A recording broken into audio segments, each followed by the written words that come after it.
welcome to the, is this on? Does this sound, okay. All right, welcome to the Saratoga Springs, February 12th, 2026 Planning Commission meeting. And we will start with the Pledge of Allegiance. Commissioner Miles, will you lead us in the Pledge of Allegiance tonight? Thank you.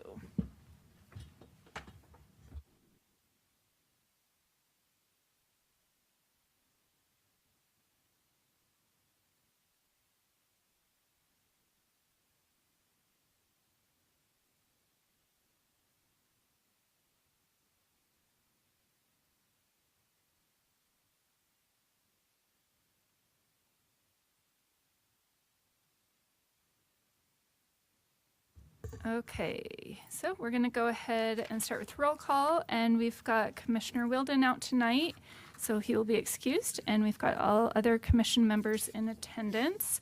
And then we will move on to public input. This time has been set aside for the public to express ideas, concerns, and comments for subject matter not listed as public hearing on the agenda. Limit of 3 minutes per speaker. Unused time may not be given to another. Time for public input is limited to no more than 15 minutes. Come on up. And so if you can just state your name and address for the record, and can you just push on the mic? There's a little button in the middle and make sure that green light's on. Very fancy. Can you hear me? I think that so. Working? Okay. Is that better? Yep. Got it. Okay. Thank you. My name is Emily Pullum, and I live at 1194 West Mahogany Street in Brixton Park, just south of the new high school. And so I'm here on behalf of myself and Brixton neighbors in Brixton Park and the surrounding neighborhoods. I apologize. I knew I'd get nervous, so I brought something, and it will be less than 3 minutes. And I get to watch this high school go up every day in my backyard, and it is so exciting to see it taking shape. And because I'm watching really closely, I care a lot about getting the details right, especially the street design around it. As the high school takes shape, we have a really awesome opportunity to design the infrastructure around in a way that represents how we want to live in Saratoga Springs. And the current concept plan shows that over 1,000 parking stalls, and that's a significant investment in car-dependent design. I've also noticed the current drawings show bike lanes adjacent to vehicular traffic on Bonneville, Ensign Drive, and Hallmark Drive. And for a school where we're expecting teenagers on bikes and scooters mixing with new drivers and parent drop-off, that's a design choice worth reconsidering. Meanwhile, lots of students will live within a mile or two of the high school in either Silver Lake or Brixton Park, close enough to bike or scooter very safely if we design for it. I've read through the staff reports, I've read through the transportation master plan. I think that there is interest and desire to try to incorporate some of the paths for walking safe to school within the trails. I see Joel over there. And separated paths, not painted bike lanes next to the vehicles, would reduce traffic congestion, and it could improve student safety and align with the goals in the transportation master plan. So I know that there's a lot of interest in this approach, and as we're building things and as this is the topic of the hour, I just wanted to express my concern about that specific item and advocate for designs around the high school that our community can be proud of for a long time into the future. Thank you. Emily, thank you so much for that. As you're looking at that, has there been any anything that you've thought of that you could share with the city? Absolutely. So at one point, and this was back in the spring, I sat down with a group of you. Yeah. And with one of the engineers and I talked to Joel about this specifically, about saying, hey, we don't need to necessarily get larger right-of-way, but the amount that's allowed for that bike lane, attach it, add it to the amount that's allowed for the sidewalks, and give those cyclists and scooters or whoever's using that space a buffer. Similar to, but not quite as wide as we see on Redwood Road.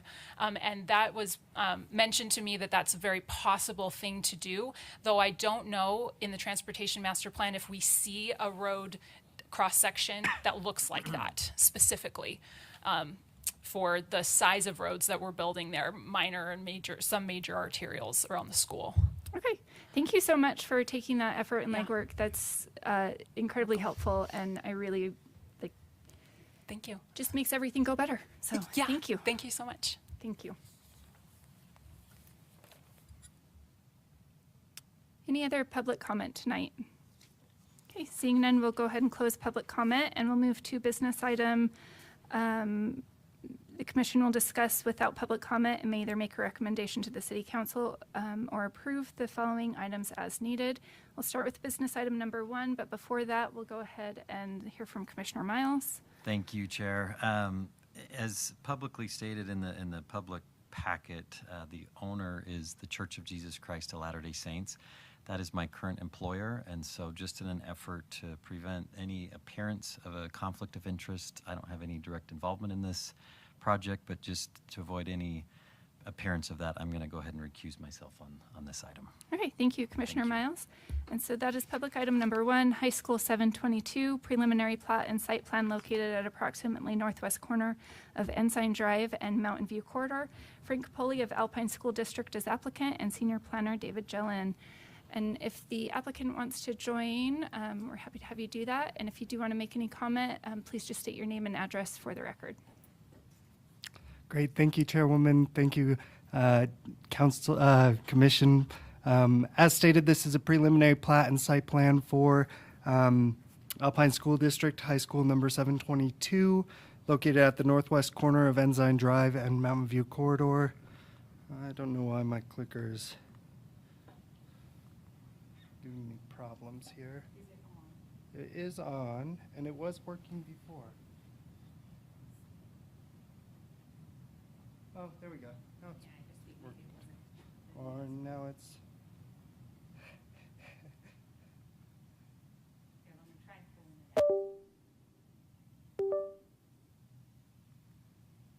Maybe I try turning this. There we go. Well, maybe. I don't know. Scott, I may be. Just say beep and he'll move things forward for me. Okay. Will you go next slide, Scott? It is plugged in, yeah. It is. And when I was like over here, I don't know. I'll have Scott move it for me. So you can see it here on the location map where that is located, just west of the temple site there and north of Brixton Park. Thank you. Next slide, please. So there are a number of items within code compliance that shall comply for the school. I wanted to state beforehand, we'll get into a few of these with my presentation this evening.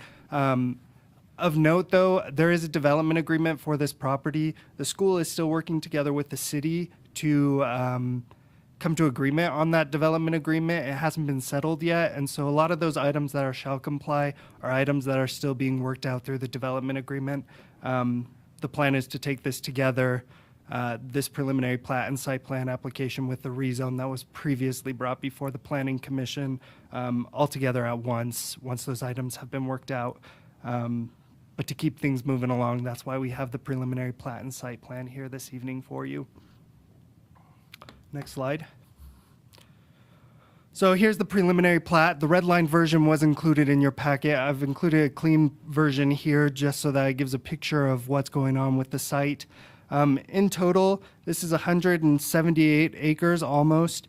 That being said, there are 3 parcels shown here and lot 2 that were not connected to the rezone. As stated on the plat, parcel A, B, and C are not to be developed at this point in time, and lot 2 will develop at a later phase with a separate site plan submittal and rezone application. So the school site itself is lot 1. It is that 61.5 roughly acre size property, and that is consistent with the rezone that was brought before you guys. There is a condition on the preliminary plat that I did want to note, just that it'll be in compliance with all of city code requirements. They had a few things that needed to be cleaned up, which is why that redlined version was included in your packets. Next slide. This is the proposed site plan for the property, showing the layout and the various amenities that will be on the school site. There was an addendum to the packet that was sent to you when the school was going through their plan submittal with the city. There was an alternate layout that included a driving range, mostly parking area.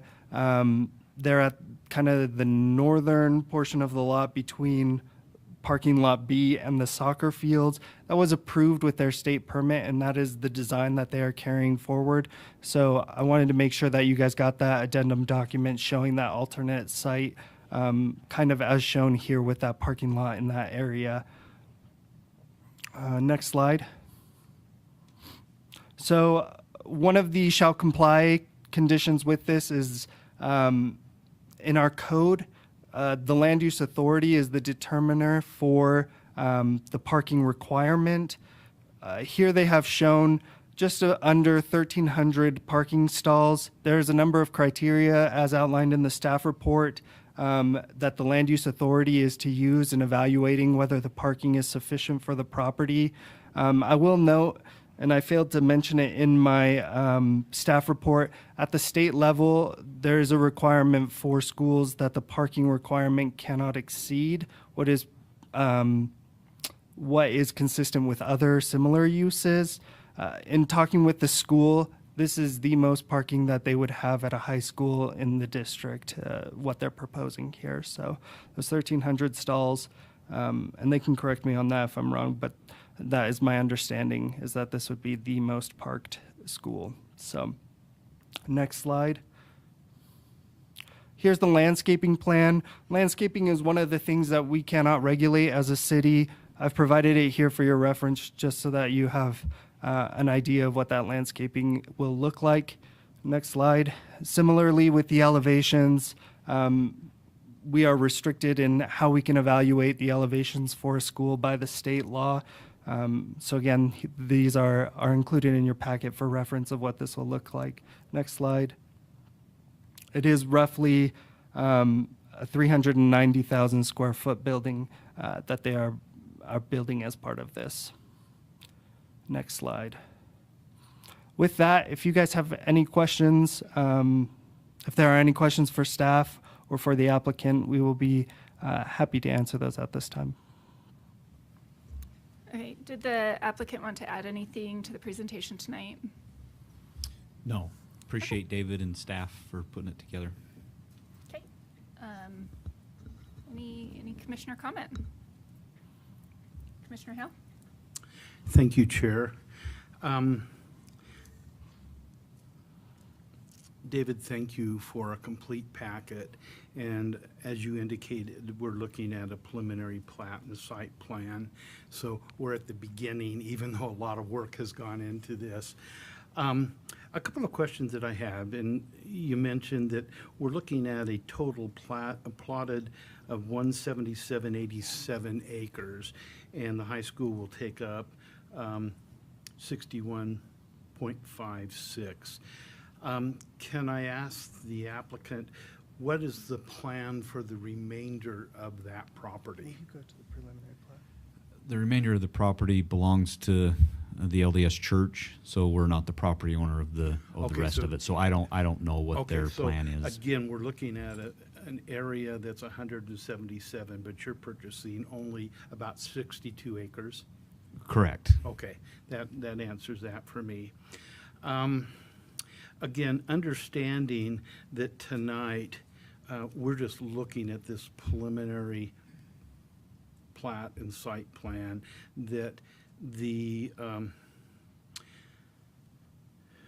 rezoning, the general plan and associated development agreement has to go to city council. And you're very aware of that. But a couple of things that we're looking at is we're going from a community plan, a planned community to a low residential or low density residential to institutional and civic. You know, as I look through this, and David, you address this very, you know, there's a lot still to do, but everything is a comply or shall comply. So we're on the right path. We know what's going on. You talked about the development agreement, there needs to be some coming together a little bit from that perspective. You know, you had 15 recommendations that were very specific, dealing with traffic, secondary water, stormwater pollution, preservation plan, long-term stormwater management agreement, and then reimbursement agreement for the things that the city are going to participate with you on that. Again, from my perspective, you understand that there's a lot to go. I was very happy to see that the comply and shall comply are right with our plan and what we need to be doing. A couple of things that I would share. As a citizen came before us, I'm inclined to say if there's anything that we can do from a bike path or a path of getting our children to school, we ought to make sure that it's safe in every aspect. That would be my suggestion. Although, you know, to fit with the transportation plan and the master plan and the cost of doing those things, I would just suggest that we do everything in our power to protect our kids. I was very impressed with your 3D rendering of what the building's going to look like. This is going to take care of our needs for many, many, many years, and how hard school funding is typically, we've got to do it right. We really have to do it right because every citizen in the city pays towards this plan. So from my perspective, again, thank you. As I look at this, it's well in line with where we need to be going. We'll turn it over to the city council to get the other pieces together, but that's everything that I had. Thank you, Chair. Thank you, Commissioner Hill. Any other commissioner comment? Commissioner Mann? Yes, I would just like to second what Commissioner Hill just stated regarding citizen Emily, is it? Emily's comments, very well thought out, and you really did your research and took your time looking through the best solutions for this, and I really couldn't agree more. If there's a way for us to go about this the way that she suggested, I think that would be a fabulous solution, and I agree with her contentions with the existing plan. Okay. Any other commissioner? Thank you, Commissioner Mann. Any other commissioner comment? I've got a couple questions. I don't know if you'll have the answer for this one, but do you know how much parking is at Westlake? There's approximately about 900 stalls at Westlake. Okay. And how much bigger is this new school than Westlake is? It's about 20,000 square feet bigger. So student population size, any guesstimate on about how many more students we're going to be seeing then? Not anymore. The student population size designed for about 2,000 kids here, which is very similar to Westlake. It's just a different design than Westlake, so some of that additional square footage is circulation space, mechanical space, not necessarily a bunch more space, you know, as far as number of classrooms at the school. Okay, yeah. I mean, because I've got 3 kids at Westlake, and it is like bumper cars in that parking lot. Frequently I ask, does anyone know where the new dent on the car came from? So I'm glad to see that we're getting more parking there.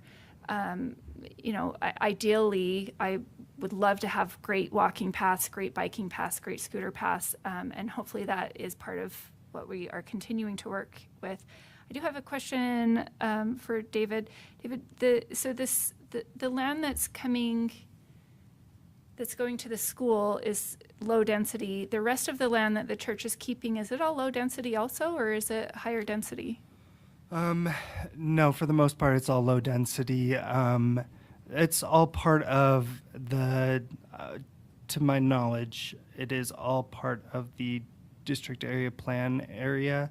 And so there's an allotted amount of density already in that area. A lot of it is planned community because it's part of that area. There was a portion of this that was annexed into the city about a year ago, and that piece of it is doesn't have a formal designation on it, and so it's a mix. Some of it is for that planned community, and some of it is that low density residential on here. Okay. And so, I mean, hopefully this increase in parking, 400 new parking stalls will help with the overflow parking. But Westlake already has, I mean, they've got a significant amount of on-street parking that's happening that, I mean, I think the city makes a pretty penny on those tickets that they write for it. I know I've paid a few of them. So do we anticipate, like, is there an area that overflow parking will be able to go into, or on-street parking should this parking not be enough? And I mean, I guess they're making it work over at Westlake, right? Yeah, there's not any plan in terms of overflow parking. Like I said, they had that alternate lot, that area that will be the driving range, but chiefly will be for parking, that they were able to get accepted with their bid to the state. And so that adds that 220 lot area, that brings it up to that 1,276 total. So hopefully that will help. Okay. And then I know this is the preliminary plan, but are we looking at additional biking lanes, scooter lanes, walking lanes? There's discussions happening with it. There's discussions happening with the Trails Master Plan, but Scott could probably answer that question better than I could.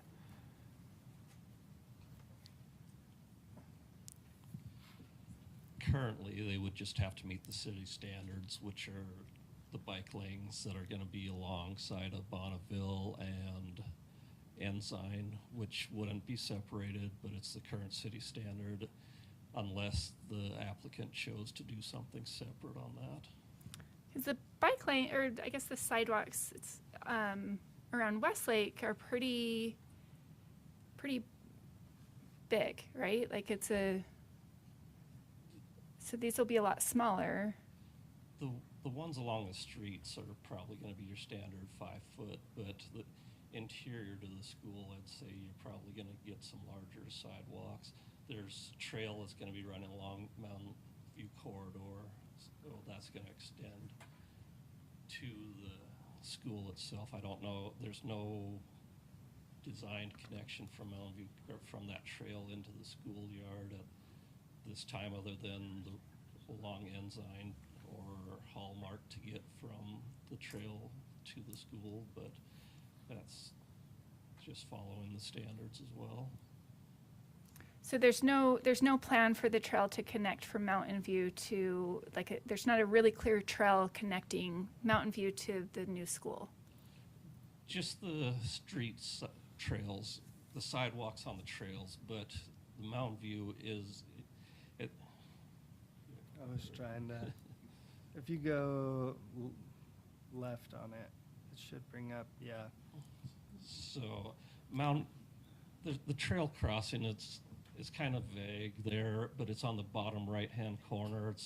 It's not all the way over to the current Mountain View corridor right now. It's probably about 150 feet to the west of Mountain View corridor. So that trail will cross, and then that shadow on the right side next to the pinkish color line there, that's the trail that runs along the back Mountain View corridor, but there'll be sidewalks on the south that'll run to the private school roadway there in the middle, and that'll have sidewalks on both sides.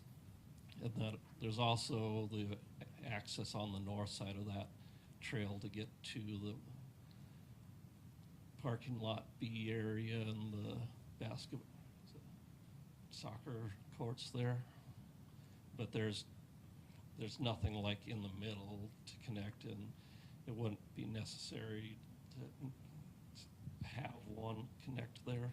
Yeah, in the middle, right? But I mean, the high schools tend to be that spot where like Little League football and practice gets held, right? And so, you know, even outside of school hours, you have a lot of children, some much younger than high school age, who are utilizing this area. And so having great trail systems set up so that these kids can get there safely, it should be a priority. So I think we've all stated that pretty much. And I think City Council does a great job of hearing that. So hopefully they can push that along a little further. And then Commissioner Rather.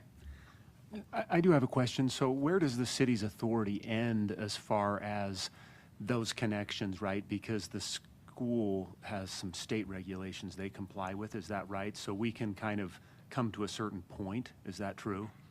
There are different regulations, and I don't know that I'm the best to speak on them, but the school does have different authorities that where we can't necessarily enforce a lot of things, but they have to meet the city's codes and standards essentially when it comes to everything off-site.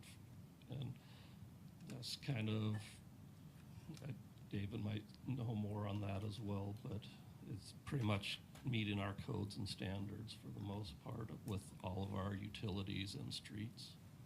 And David, could I ask you another question, which is, where are we at in the site planning process and the types of improvements or connections that are being talked about? When and how are those going to be implemented and review, looked at by this body and the city council and so forth? So as far as the school site itself, this is it, the site plan. This is the plan for the property, so. Does that mean that the types of connections and sidewalks, bike paths, is that part of this? Will that change beyond this point, or is there still opportunity for that to change, I guess is my question.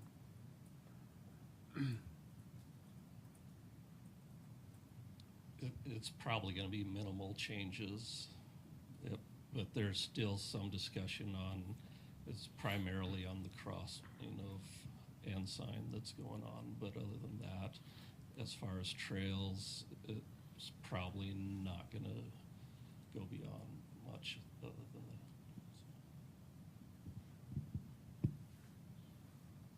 Thank you, Commissioner. All right, any other commissioner comment? Oh, Commissioner Mann? One quick one after hearing, am I on? No.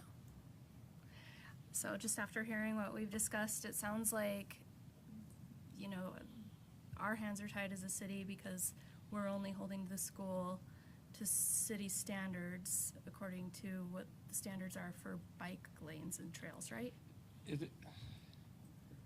Yes, that's what we can hold any applicant to, not necessarily just the school, but Right. those are our standards, so we can't tell an applicant that they have to give us something beyond that. So Right.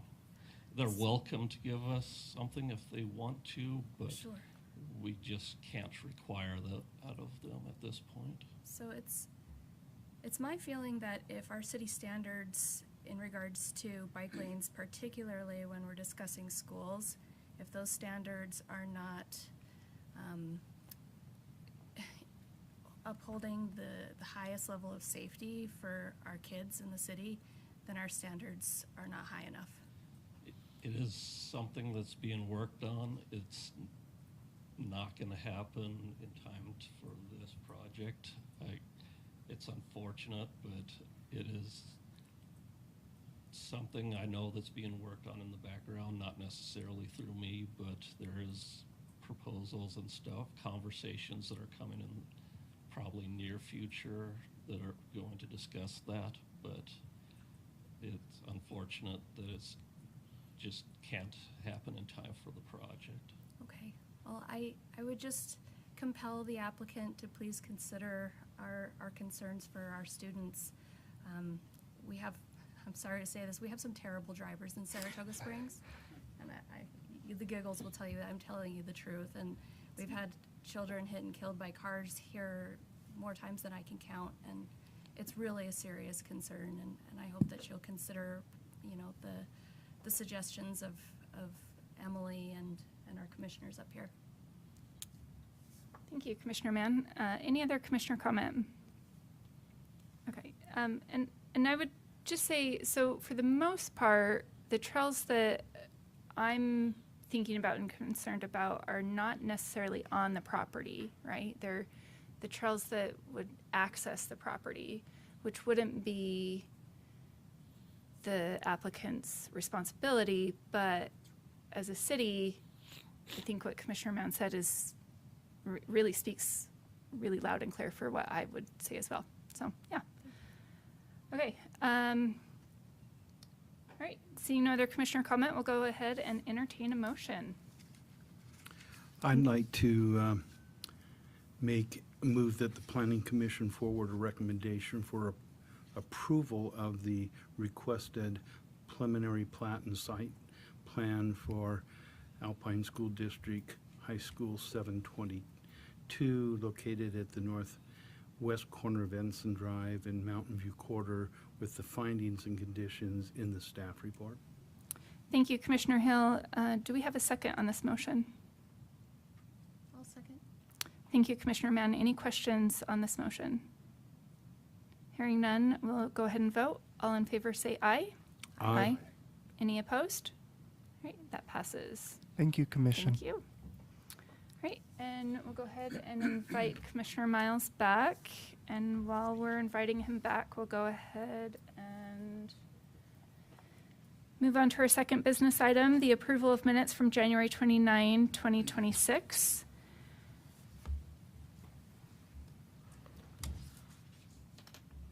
And I will go ahead and any questions on those or statements on that?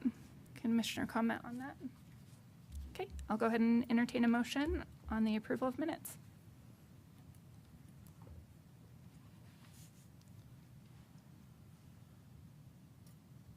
I'll make a motion that we approve the minutes from the January 29th, 2026 Planning Commission meeting.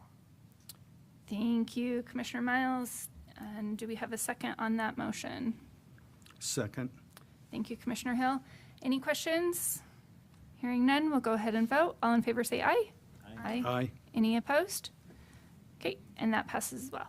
We'll move to public hearings. The commission will accept public comment and may make a recommendation to the City Council for the following items. Item number 1, amendment to Title 19 Land Development Code of the City of Saratoga Springs, Chapter 19.8, sign regulations.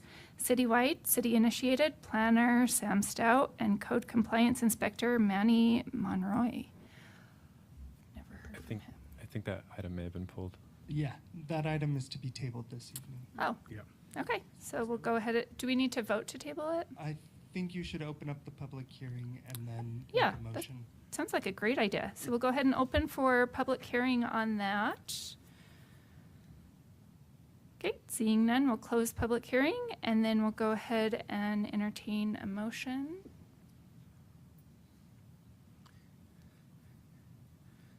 Are we just looking at delaying this item? Tabling it. I'll move that we delay the amendment to Title 19, Chapter 19.09, off-street parking to a later date to be determined by staff. It's So the we're actually 1918 on item 1. What was that? It's the 1918 item. Oh, okay. Excuse me. So it's the chapter then? 1918. Okay. Sign regulations. Okay. Amendments to Title 19 Land Development Code of the City of Saratoga Springs, Chapter 1918, sign regulations, city-wide, city-initiated, and so we delay that to a later date under the direction of staff. Okay, and do we have a second on that? Well, sorry, hold on, that works to just say delay, we don't have to say table. Perfect, okay, all right, yep, do we have a second on that? I'll Okay, thank you, Commissioner Miles. And any questions on that? Okay, and we'll go ahead and vote. All in favor say aye. Aye. Any opposed? All right, and that passes to be delayed. All right, moving on to item number 2, amendments to Title 19 Land Development Code of the City of Saratoga Springs, Chapter 19.09, off-street parking, citywide initiated, and planner Joel Temple. Thank you. Let's see. Okay, so this is working. So this, sorry, David, just got to click it right. So this code amendment is looking at the provisioning of bicycle parking being added to our off-street parking requirements. So I just wanted to give a quick overview, just so you kind of have an idea in your head, and then I'll go into some of the motivations and where we're pulling this from.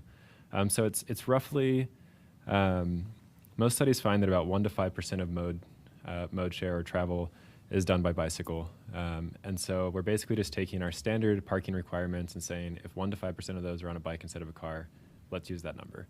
So where before we're asking for 4 per 1,000 at a typical retail or commercial use, we're saying one short-term stall per 5,000. And I'll go into detail about the difference between a short-term and a long-term, but just wanted to give you an idea of where those numbers are coming from. And then in terms of how, maybe it's not working. In terms of how this would be funded, it would be concurrent development, same as any other application where you're installing your trails, your sidewalks, that sort of thing. This would just come with the development. In terms of existing development, if a business or the city wanted to install them, a local nonprofit called Bike Utah does free installation, so you're just paying for the rack itself, and then they'll come out and install them for you. So there are options to help mitigate that cost as well. Next slide. So the motivation for this, similar to Emily's comment and several comments we've heard from you all as well as the City Council, is requests for a stronger multimodal network. And one of the things we realized in the next slide here, we hosted an event at City Hall back in the spring with some residents from Saratoga Springs, Lehigh, and American Fork, where we were biking from the American Fork Front Runner Station to our new City Hall. And as you can see, when we got to our destination, there were no bike racks. A lot of talk in transportation planners about the last mile. You have your bus stop, you have your bike trail, and then it's that last mile that's really tricky. And in this case, it was the final step, right? Where do you lock up your bike once you get there? And so in this next slide as well, this is outside of the Fizz. This employee is obviously biking to work and has to lock it up to the tree because there's nowhere for them to lock it up. So we're just realizing that there's that final step is really crucial to, are you going to take that bike trip if you don't know that there's a place for you to safely lock it up when you get there? And then also a huge part of this is just our city demographics. The most recent census found that about 47% of our population is under the age of 18. And even assuming that 16 to 18-year-olds are driving in the state of Utah, a recent study found that only 48% of 16-year-olds are getting their licenses. So even of those few, from 16 to 18, a large percentage of our population is not driving. And in terms of having family-friendly, child-oriented infrastructure, bike infrastructure is an answer to that. So we wanted to really emphasize that this is something that Saratoga Springs residents are asking for. This is something we've heard the council and the commission asking for. And so we wanted to make sure we're making our network usable and attractive right up to that final step. Just a really quick overview of some of the direct benefits that come from such a network. You get reduced congestion, vehicle miles traveled go down by about 10%. And I should mention this is when you go from a low quality network to a moderate quality network, which is I think sort of where we're at. We're right in between those two stages where we have lots of really stellar infrastructure like the Jordan River Trail, the Utah Lakeshore Trail. We have some fantastic networks, and it's just getting to that next level. And this is where you see the most significant improvements. You get the highest returns in mobility when you go from a low to a moderate network density. You see your mode share increase from 25% to a 900% increase in the proportion of active trips. So when you hit that tipping point, you really do start seeing a big change in mode share and in travel. And you see between 10 and 17 times less fatalities. And in terms of the indirect benefits, you're going to see reduced mortality risk. People aren't sitting in their cars as much. There's a positive impact on home values. There's increased retail rents, worker productivity. Generates roughly twice the jobs as money spent on driving infrastructure. So a dollar spent on bike infrastructure generates more economic revenue for a city. And then it also lowers transportation costs when you're not having to get a car for every 16-year-old in the family. They're able to bike around and they're able to get to their friend's house, and you don't have to have a car to get around. You see those costs go down for households. And then, of course, reductions in CO2 emissions in particulate matter. And just want to draw sort of a case study. I know we're not Portland, and I'm not proposing we become Portland, but Portland invested about $60 million over the last 40 years to get from a place similar to where we are to the nation's leader in bike infrastructure. So it doesn't take huge investments. It really just takes key investments in the right spots to make a network really flourish. And just for comparison's sake, that's about 1 mile of Mountain View corridor. Another great thing that we have is we're actually a pretty flat city as far as Utah goes. We have some hills. You can get up into Mount Saratoga, you can get into Wildflower, but near the lake shore, it's actually relatively flat, which makes it easy to get around as well. And so this code amendment is drawing from the best practices in our region. So we're looking at Eagle Mountain, we're looking at Harriman, Bluffdale, and Lehigh. And then Provo and Park City are a little bit outside of our neighborhood, but they have recently been awarded gold level bicycle friendly communities by the American League of Bicyclists. So we really wanted to draw from sort of that national standard of what works. And so the first distinction to understand is the difference between a short-term and a long-term stand. So a short-term stall is a customer. It's someone who's there for less than 2 hours. They're parking it outside the cafe. They're leaving it at the restaurant. They're running in and grab their groceries really quick. It's a short-term user. Long-term is the employee who shows up. They bike to the office. They need a place to leave it all day. They don't want to leave it out on the street where they can't see it. It needs to be a little bit more secure and a little more permanent. Next slide, please. And so we also look at, this is from Provo and Park City. They have really clear standards for exactly what types of stands should be used. The reason being, on the next slide, when you design a stand wrong, it gets used wrong. And so it's not always clear how a stall is supposed to be used. And so the type we're proposing makes it very clear how it should be used. It's harder to steal a bike from them. It's more apparent how to utilize them. It's easier to lock 2 bikes to one instead of, you see here, they're being used horizontally, and so 5 of your stalls are being taken up by 1 bike. And in terms of location standards, if it's thrown in the back of the parking lot behind the store, no one's going to know it's there and no one's going to want to use it because it doesn't feel safe. So we wanted to emphasize that they need to be weather protected where possible, they need to be highly visible, they need to be convenient, no more than 50 feet from a primary entrance. And if it's long term, it needs to be ground level. We don't need to be walking our bikes 3 stories up to the top level. It needs to be accessible for everyone. And just to give some sort of examples of what this would actually look like when we apply it to some businesses in our area, I looked at one of the buildings in Steel Ridge with the new soda shop, the Twisted Sugar, and I think there's a nail salon and a barber going in there. If you're looking at these numbers, it would be 2 short-term stalls and 1 long-term stall. So we're looking at 1 stall for employees to use, assuming about 1 to 5% of them are biking to work, and then 2 stalls out front for customers to use. So it's not a huge investment, but it's enough that I know if I'm going to that building, I know there's a place to leave my bicycle. For a bigger store, Smith's, I realized I kind of fat-fingered that one, and I accidentally typed 1 per 2,000 instead of 1 per 5,000. So it would not be 55 stalls, it would be 22 stalls, 22 short-term stalls for a building like our Smith's and 10 long-term for employees to use. And then something like a new school that's housing 2,800 students and 100 staff. That one is split into 1 per 20 students, 1 stall per 20 students short-term, and 1 per 10 employees long-term. So that's where you'd get these numbers from. And just to sort of give a visual of how much space that takes up, all of these would house 10 bicycles. So I think the largest one here is the one on the top, and it's about 200 square feet. So not huge, and able to hit the long-term requirements for any of those examples on the last slide. And then this would be more for like an office park. But this room is about 1,300 square feet and houses 120 stalls. So this would be for a much larger campus, but just to get a sort of an idea of the types of amenities that could be provided. And then this is just the language from your packets, the actual code amendment itself. I'm happy to spend time on any parts of this that y'all would like some details on. Okay, before we spend more time on it, let's go ahead and open for public comment. Seeing none, we will go ahead and close public comment. And then let's open for commissioner comment. Commissioner Mann? Thank you. First, I would just like to say I think this is wonderful. I think that we needed this as part of the code. I have a teenage son that he's actually driving age, but he doesn't want to drive. So he drives his bike to work, and he worked at Arby's, and it was a big problem. The manager ended up letting him park his bike inside the restaurant for his shift because there was nowhere to park his bike, including at Smith's.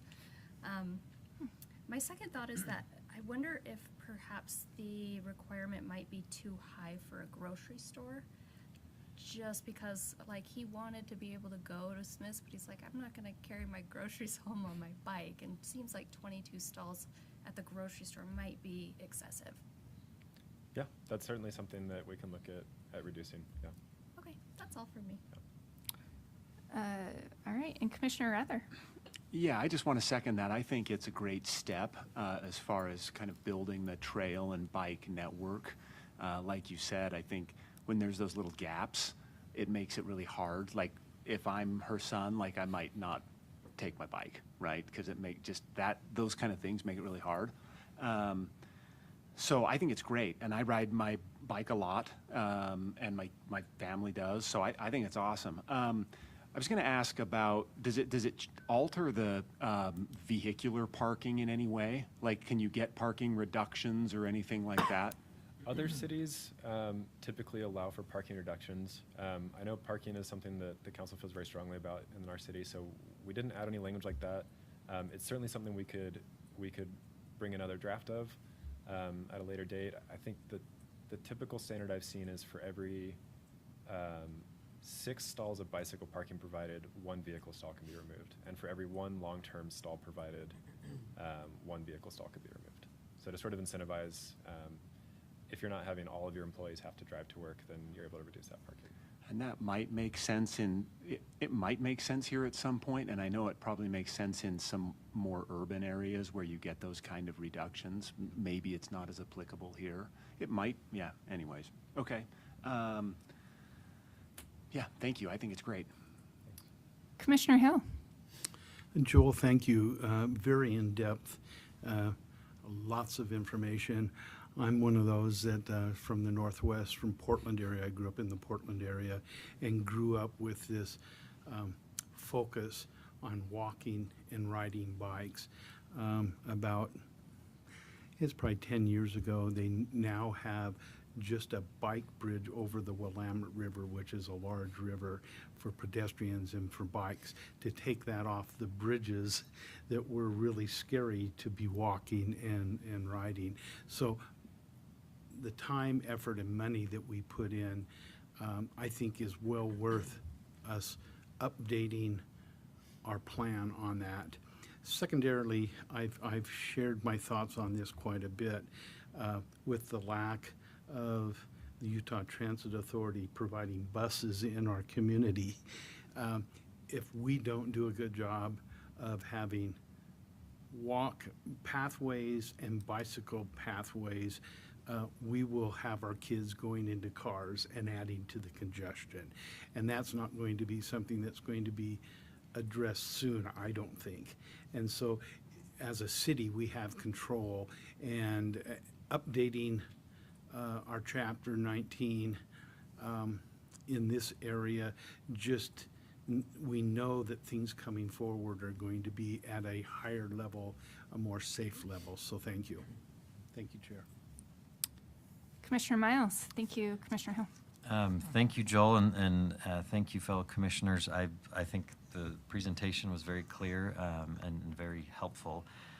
One of the questions I have, if this is proposed new language for city code, we've cited Smiths and those type of stores. I'm assuming this would apply, though, to anything new developed. So we're not going to see this happen for the current build-out that we have, Walmart, Costco, these other big developments that are already in stores where a lot of people are coming and wanting to potentially, I don't know how you ride your bike to Costco and take anything home, but I just want to be clear that this would only be going forward. There's no retroactive or some sort of requirement on existing building. That's correct. Okay. If any of those pads were to apply for a change of use and a new tenant were to come in, then it would apply at Then that it would. point. Gotcha. And with existing development, we can certainly encourage folks to reach out to Bike Utah and say, maybe it's something that the city wants to explore, matching grant programs. I know some communities have done things like that, but yeah, we wouldn't be able to require existing development. Okay, thank you. Thank you, Commissioner Miles. I have a couple of questions myself. One, with the long-term bike parking, I have a concern around cost with that, and not the cost of them putting it in, but if that is there and people are being charged for it, is there any regulation around making sure that that doesn't become a fee that someone would have to pay for?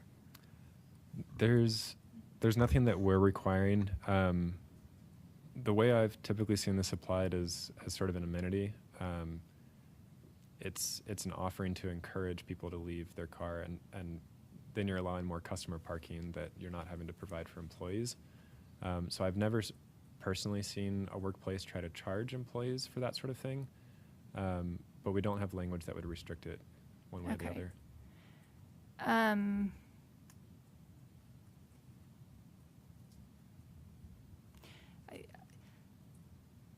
I worry that would happen, right? And so, and especially if we looked at anything like adding in a reduction in parking stalls, and then to later have a fee that someone's collecting off of that would feel not okay to me. And then specifically, do we have, what are the requirements for like a park and ride? Is there long-term parking? And I think that we should actually look at that a little bit different. And is that a little bit different than what? It is. I didn't include it on these slides. In the exhibit on the packet, the full parking table is in there. And so for like TOD zoning, which we don't currently have, but at a future date, if we had a park and ride, if we had a BRT stop, that sort of thing, it has much higher parking requirements. So we tried to anticipate the sorts of uses where you would see a lot higher mode share. For example, multifamily housing. I think have one per 10 units, or maybe. Do you mind actually going back to the? Is that very one first per slide? one long-term parking per 10 units? It is. The idea being that multifamily residents tend to bike more than single-family homeowners do, and so just promoting that as well. So that's another spot where I would worry about having a charge associated with it, right? Of like, okay, well, if you want to use this long-term parking for your bike, you're gonna have to pay for it, and which doesn't seem to be aligning with what we're trying to do here. Yeah, I imagine it would be similar to if an apartment wanted to charge for their parking as well. I don't know that that's something we typically regulate, or if I know there are minimum off-street parking requirements, but say you wanted to have a third car in your apartment. Yeah, which would make sense that if there's additional parking that's not required parking, that they could charge for that, right? That's additional parking that they've set up that's not regulated by the city, right? But this, where we're saying this is something that is a required thing that should be available to everyone, if we then have a charge that's coming from it, that doesn't feel right. Yeah, that feels like it wouldn't be permissible for the same reason that we wouldn't allow someone to charge a townhome resident to park in their own garage or to park in their off-street parking, because it is our city code requirement. You have to provide that parking. I don't think you can charge for access to something that's mandatory. I think we should add some verbiage to this, that they're We can around a certainly cost. take a look at that and see. we might need legal to weigh in on that as well and just make sure. But yeah, we can certainly look at language and see what that might look like and if that's something that we can get added to it. So would it be best to table this at this point then, or? I think with you being the recommending body, you could give us suggestions, and we can add that language to then take to City Council. Okay. So we can incorporate the recommendations from the commission and then allow City Council to discuss those. Okay. And then y'all meet with legal and make sure. Yes. Perfect. Perfect. Okay. That sounds Is that- like a great is plan that to right? me. Okay. We have bike parking at my work in Salt Lake, and it's in the breezeway, but nobody uses it because y'all get your bikes stolen from there. And so we all just bring our bikes into our offices and the staff kitchen, which doesn't work either. So this would be awesome at my work. The old City Hall, I stored my bike under my desk. The new City Hall has great bike parking, so it works. Yay. Okay. I'm all about this. Okay. And I apologize. I should actually mention there's a condition in this section. Section 4 of the code is a discussion around adding shower facilities. And that was one that, looking at sort of those gold standard facilities, this is a requirement that some cities are asking for very large places. So this isn't going to be like your tiny little mom and pop shop. We're talking, right, with retail, it's over 25,000 square feet. So it's like a big box use, or these other non-retail uses like an office park. So that was one that we just wanted to get the commission's input on. Just while we're looking at these sort of national level standards, wanted to make sure that was at least included in the conversation, but included as a condition of approval, whether to include that or to not. Can you give us some more information on so this would be big box retail like Costco or bigger? Yeah, so for retail, it would be starting at 25,000 square feet. So looking at pretty large footprints. And so that would be providing like lockers and a shower. So if employees are biking to work, they're not having to be worried about showing up all sweaty, knowing that they can still, perform their job duties.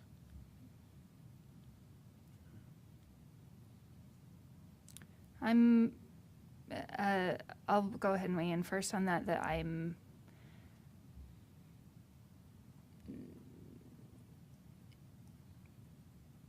that one's too far for me.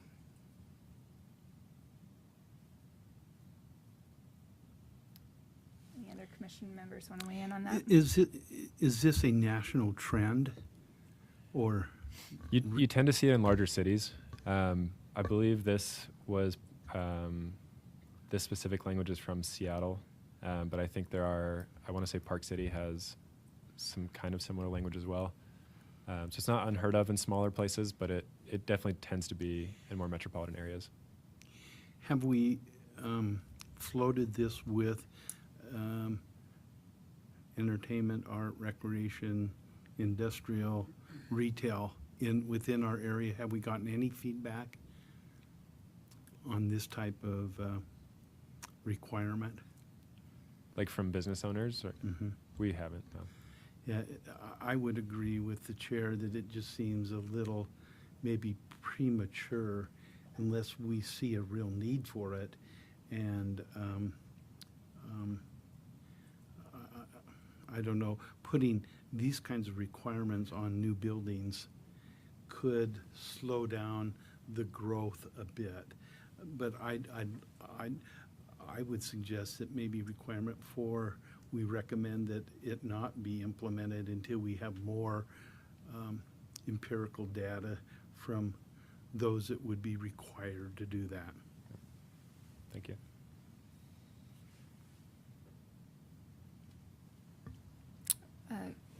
Commissioner Rather. Yeah, I actually think it's pretty useful. I don't know if, these thresholds, it sound like we're taken from some other standards, and we may not be a community that's quite, the same as those. But, in my professional capacity as an architect, there's certain buildings that we do this. And I actually think it's worth kind of continuing to look at. I agree with my fellow commissioners that there's, I don't, sometimes it's hard to force things into spaces that people don't want. That said, sometimes I think people don't realize what might be useful and they haven't had it before or haven't seen it or haven't experienced it or used it and don't know what that could offer and provide. And if it's there, you might use it, right? So I don't know that I'd be ready to, put that into the language just yet, but I think it's worth kind of continuing to pursue personally. So would this be open to the public? The long-term facilities are primarily for employees. So typically, your short term is for the public. It's for people staying for less than 2 hours, and a long-term stall is supposed to be secured, protected. So it has to be inside a parking structure, inside a building. So typically, only going to see employee access to those sorts of spaces. So the showers would be employee access only. Mm-hmm. Yeah, I think they're great. yeah. Commissioner Miles. Yeah, I agree. It's kind of a, maybe there could be, a benefit, but I'm wondering if there's a way to move forward with the recommendation, if this is to study this or to look at this, further without having number 4 as a requirement. And then as we, get more data, more information on this to revisit. But I agree. Maybe there is a benefit at some point, but I'm just trying to think in Saratoga Springs today, somebody biking and the business being required to do this. I mean, is there liability issues? Someone slips and falls and all sorts of things that could come along with that. So, yeah, just some thoughts. All right. Commissioner Roman. I'm from the Northeast, and some companies have this. I like to see the cost impact. It could be beneficial, so that's what I'd like to see. Because I want to your point, really impact growth. So, but it does come in handy. Yeah. For people who work like double shifts, other places like that, or things like that. So. Yeah, I love the idea of this. I love going down this direction. I think this is just a little bit further than we're ready to take the leap on for Saratoga at this point. So with that, my recommendation is that the motion, the condition number 4 is a shall not. So, any other commissioner comment? All right, we'll go ahead and entertain a motion.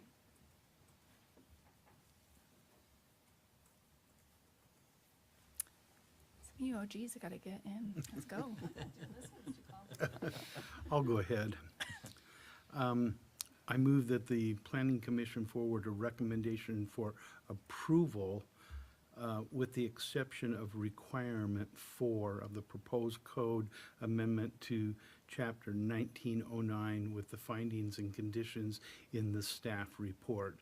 I will add one other caveat, is that we do further research and get back to us on how this is perceived out in the real world, in the business world. So I think you could just say condition number 4 is a shall not be included. Okay. But the chair also, you wanted verbiage surrounding the potential future costs to the users of the long-term facilities. Which I totally forgot in the meantime. You want to add that? Okay, we'll start over. I move that the Planning Commission forward a recommendation a recommendation of approval with the exception of requirement 4 and a requirement that a city proposed bike parking be without a fee. Is that appropriate? Long-term. Long-term city parking be without a fee. Amendment to Chapter 19.9 with findings and conditions in the staff report. And if you'll just mention the way that it was put in the staff report, I know you had mentioned it before, but just for the sake of making sure that it's consistent, you can say that condition number 1, as labeled in the staff report, be shall not. Okay. So,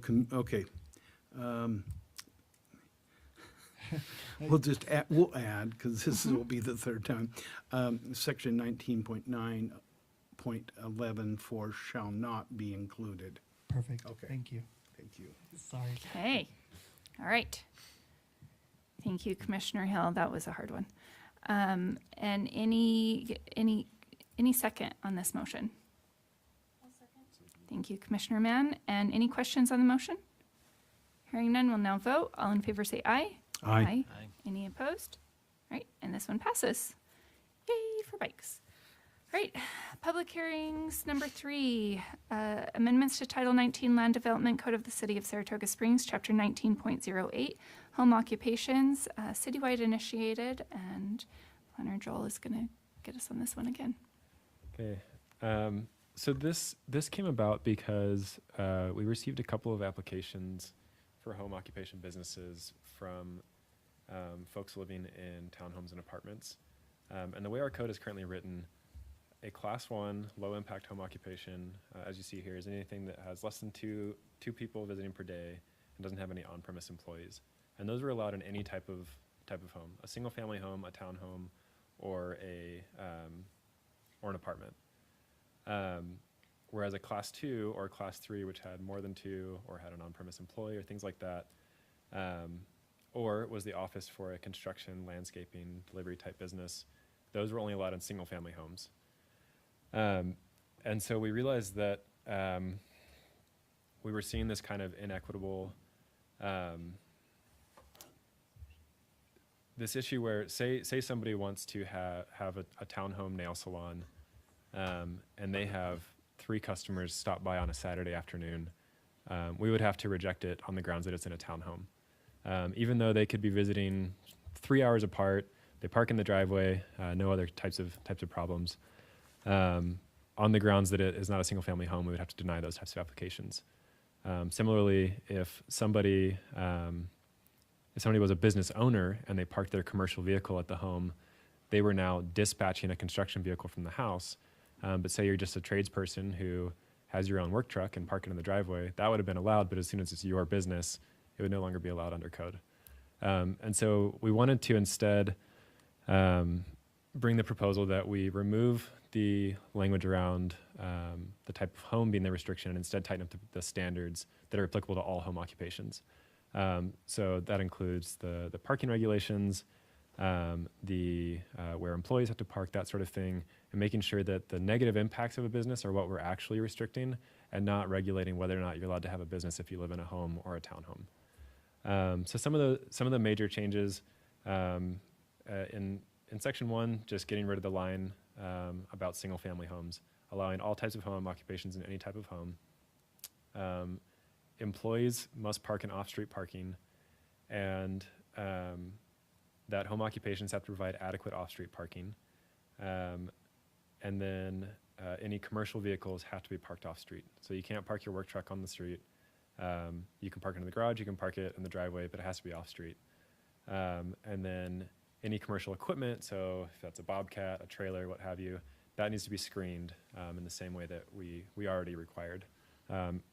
Initially, we required commercial vehicles to also be screened, but again, it felt like that sort of unfair application where I work for a business, I'm allowed to park my work truck in my driveway, but as soon as it's my business, I can't park it there. So instead, we wanted to just say, okay, anyone can park as long as it's off-street parking. And then we also wanted to require traffic and parking plans. Right now, the language was maybe suggestive, and wanted to make sure we're actually getting those plans. We know where you're going to park everyone, how you're going to pick up and drop off children. If it's a daycare with 8 people getting dropped off all at the same time, how are you doing that and not parking in front of your neighbor's driveway? So we also added language about that you will not impede access to neighboring driveways. And then we also spoke with our code enforcement team to make sure that we actually gave them the teeth to be able to enforce this. If this is being violated, we can remove that business license and that home occupation and revoke it.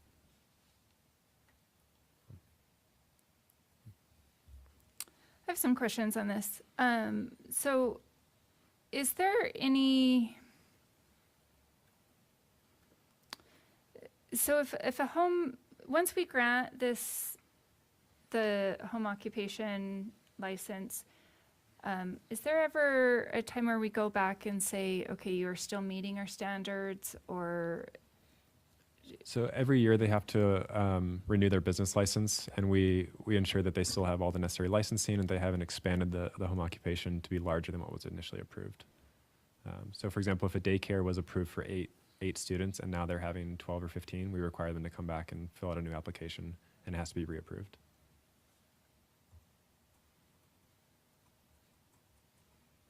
Every year? If the home occupation has expanded beyond what was initially approved. Every year you have to just reapply for or renew your business license, and you just have to, it's basically just a checklist saying it hasn't expanded beyond what was approved. And then if it has grown beyond what it initially was, then they have to bring a new application forward.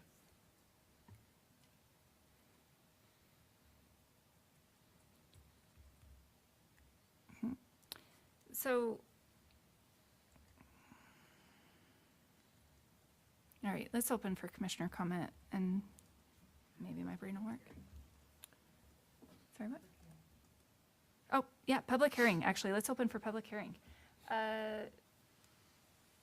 Public comment and hearing is now open. Seeing none, we'll close that. Perfect. And then open for commissioner comment. From my perspective, as I read this, I think it gives us a whole lot more flexibility, and it goes back to that economic growth opportunity. Let me ask a couple of questions.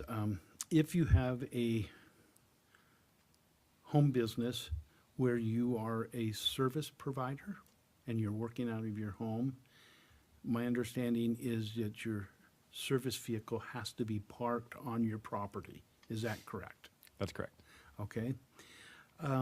What if you work for an employer and you're allowed to take your vehicle home, and sometimes I've seen big pickup trucks with big trailers behind on the street that you can hardly get by because there's a smaller car on the other side. That does not fall within this, is that correct? Because Correct. we're talking about home occupation. Correct. Okay. It makes sense that if you do have an occupation in the home and you have a vehicle, that you do need to provide that. Just a comment, and I've shared this a couple of times. I'm concerned a little bit with the number of vehicles, bigger vehicles that are parked on some of our streets that are not designed to have those parked on the street. But that's just commentary on my part. And if we had an opportunity to look at that situation at a later date, I'd be in full support of that, because our streets, instead of getting bigger, are getting a little smaller. And I just know on my street there are probably, well, there are numerous vehicles that make it very difficult to pass. And then with kids playing in their front yard, kids can run out. It's a safety hazard from my perspective. But I see the benefit of this, of having more flexibility, but giving, I think, more specific focus for those home occupations. Thank you, Chair.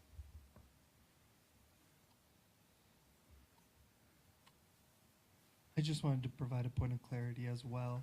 When somebody comes in and requests one of these home occupation permits, they do so in conjunction with their business license for the business that they're operating out of their home.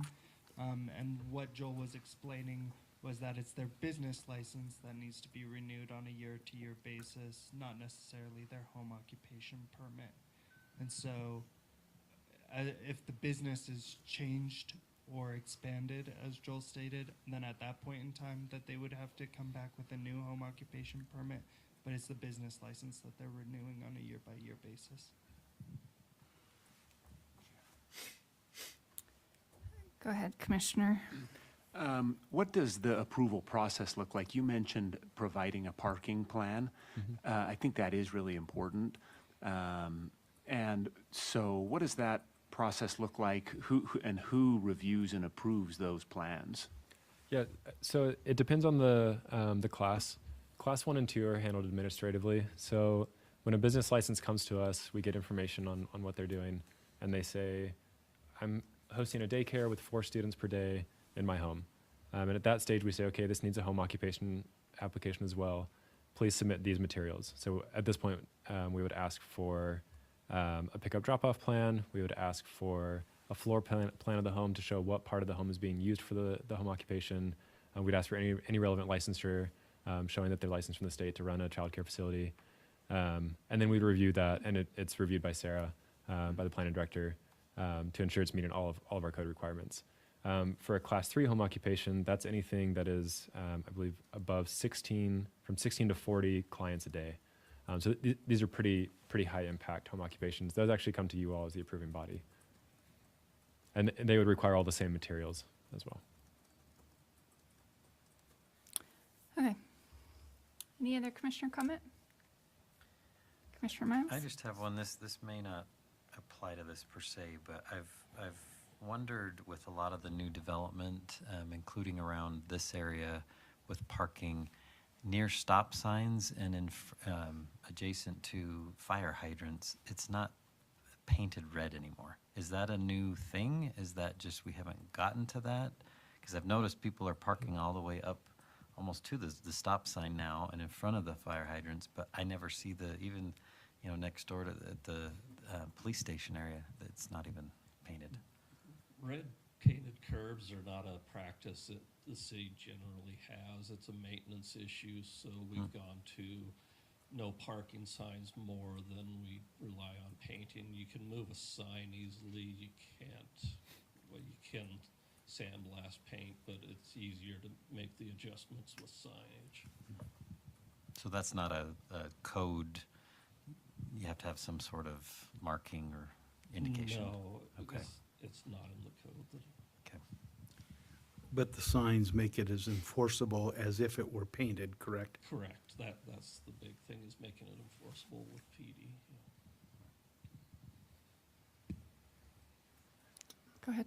I don't know if we have data on this readily available, but how many of these types of home occupations do we currently have? Like of the type we're planning to, the change would occur to which ones again?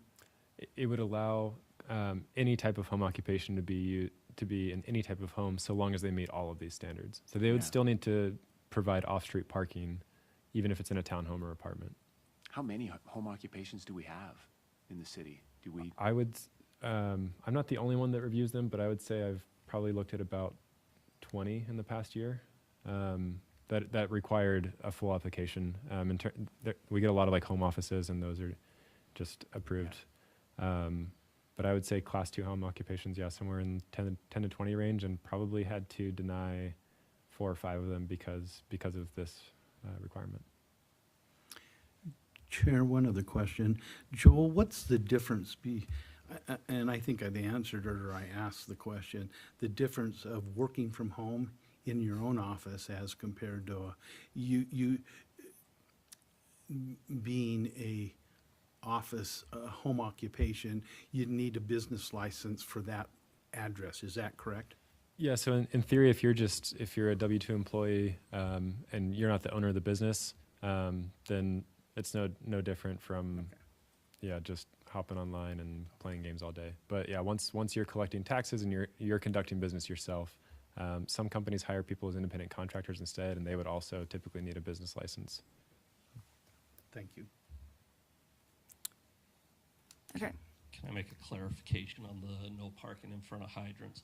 State code does restrict parking in front of hydrants, so it's enforceable. When we choose, if we see a problem, we consider adding signage there, but it is enforceable without the signage in that instance. Okay, thanks. It's enforceable by a fire truck ramming your car. Well, as is how close you can park to a stop sign. That's state, that's That was DMV. my yeah. understanding, yeah. So this is going to get really technical for a second, and I'm going to try and keep it a little less. But we are we approve these home occupations, and specifically with preschools and daycares, our standards are just below what the state standards are to require certain licensing for those. And so there's this gray area where someone can have their business license and they can have the home occupation license through the city. And so they can open a preschool or a daycare in their home, but it's just below the state one. And so then they don't have to have the state licensing that comes in and does the actual safety checks for the children. And so that's been a problem for me for a long time, because I've actually seen quite a few problems arise from that. My background's in child welfare, right? So 20 years in child welfare, you're going to see some things. And so this is great. I do want to see this happen. I don't think that we should be limiting home occupations based on single family homes. But I think that just kind of borrowing on this standard that we're setting for safety for children, I think we should look at this. I think that this is one of those areas that we maybe need to bump up a little bit and have our requirements be the same as what the state does to have the state checks going on, so that we're keeping kids safe, right? Because it's not happening in our city. And this isn't your fault. This is me being very child safety forward. And so I would encourage that that we come back to this at some point and increase our standard, that that any home occupation, especially involving children, meets that state requirement, so that licensing and state inspections are happening, so that we have safety for children happening. And then I would just say that there is a mix. This isn't quite accurate.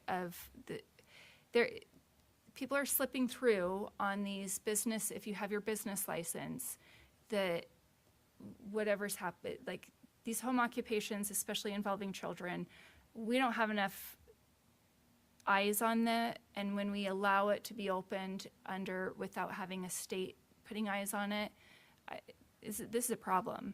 And so I think we need to do one of two things. We either need to make sure that we need to increase our checks on it, make sure that they are following the rules and they're following good rules, and we need to have more rules that are being followed similar to state code and state licensing, or we need to make sure that they're being licensed under the state and having the state handle all of that.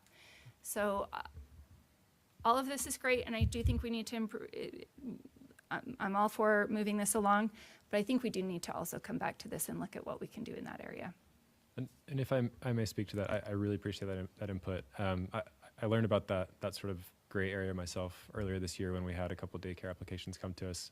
And I went to I believe it's the Department of Health, or the DHHS, forgetting what the acronym stands for, but they have a list of all child care providers in the state.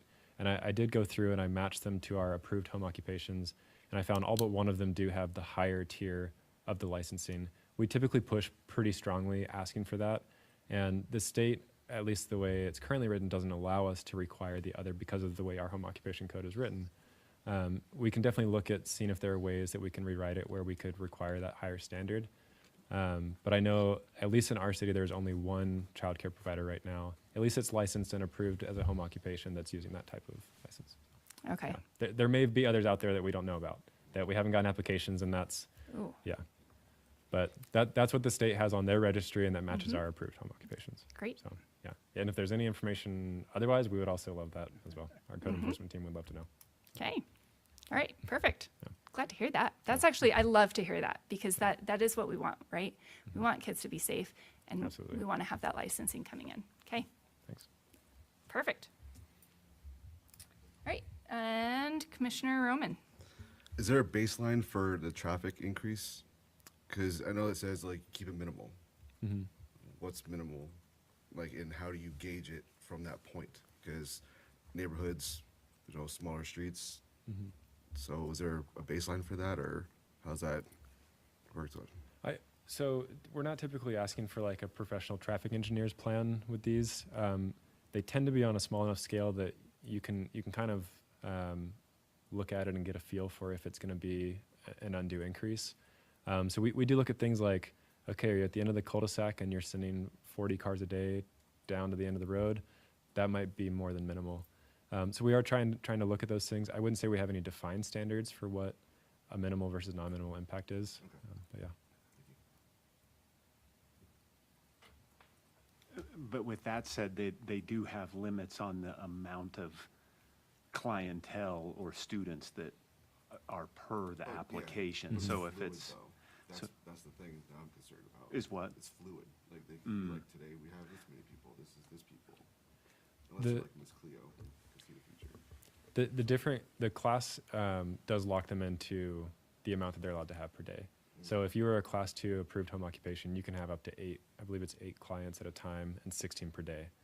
And that includes deliveries. So if you're like a drop shipper and you're having packages picked up every 20 minutes, we would say over 16, that's class 3, that needs to go to the planning commission to look at a more serious traffic and parking study. Yeah, I think that we've seen maybe 3 or 4 daycares in front of us over the last 8 months where we really look at part of their plan is how many kids and looking at the square footage in the daycare center, which limits some of that coming and going. I don't know how you, from a code enforcement, see that unless neighbors are saying, hey, there's a whole lot more and it is very congested. But I know when we go through the process, we're looking very carefully at the space, the kids, and then the traffic pattern created. And that's where sometimes they try to stagger that so not all 8 parents are coming at the same time. There's some staggering, if I remember some of our discussions over the last couple of months. And that's why we wanted to add that enforcement clause so that we do require them to stagger pickup and drop off time. And if they told us in their approved plan that that's what they're doing, and a neighbor tells us 20 cars show up at 7 a.m. every morning, then that gives us grounds to then go and see if that's the case and revoke that business license. All right. Any more commissioner comment? Okay, we will go ahead and entertain a motion. I move that the Planning Commission forward a recommendation for approval of the proposed code amendment with the findings and conditions in the staff report. Great, thank you, Commissioner Mann. Do we have a second on this? Second. Thank you, Commissioner Roman. And any questions? All right, hearing none, we'll now vote. All in favor say aye. Aye. Aye. Any opposed?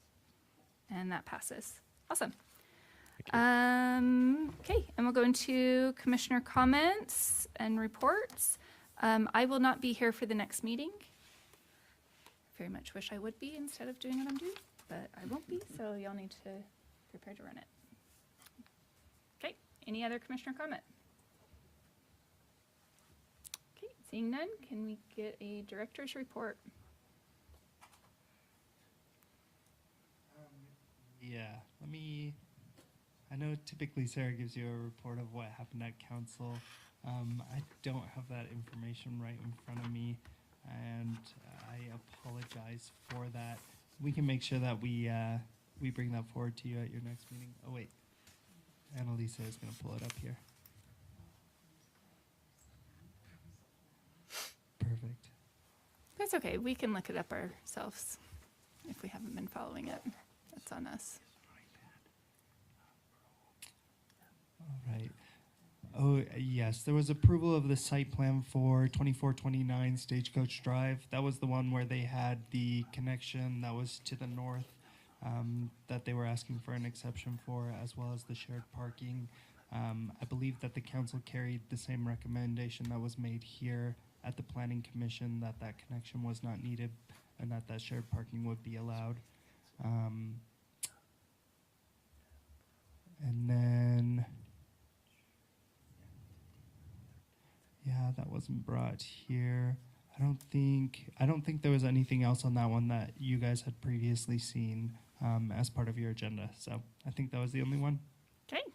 All right. And I assume we're not doing a closed session tonight, like always. Perfect. All right. We will go ahead and adjourn this meeting. Thank you.